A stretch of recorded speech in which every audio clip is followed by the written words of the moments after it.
Okay, so this is a quite common one. Your phone stopped charging in your car. Now there's three common things that could go wrong. The actual lead, the actual phone charger that goes into the socket, and the fuse itself. Obviously, to change this, you'd have to buy a new one. To change the lead, you need to buy a new lead, unless you've got one in your house and you can just plug that in and see if that works.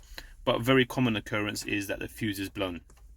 In this case, I've got a Ford Expedition 2007 model, and I know it's the fuse because this has happened to me before. So once these are okay, we'll check for the fuse and see how the fuse is getting on. If the fuse is no good, we just change the fuse and we've got our phone charging back in the car again. So the fuse is right at the front if you take the cover off. I've identified it, the location, and it's a 22.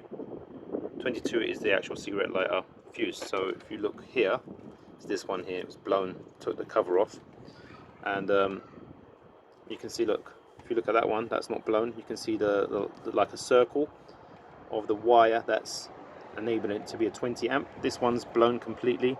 I've done a little cheat, which is, this is the only fuse I've got available, and this is actually a 30 amp fuse, as you can see, and the one that was blown was 30 amps. It's a pink one, so that pink one is the same as this one here.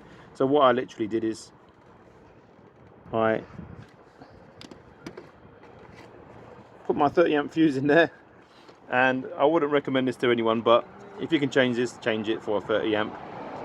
But I put my 30 amp inside this 30 amp fuse that was blown, and that would do the job. So we're going to test it now. So I've just plugged this back in. I've plugged this into my phone. Yep, it's charging. It's come up as 11%, so I need to charge my phone, and it's working. Job done.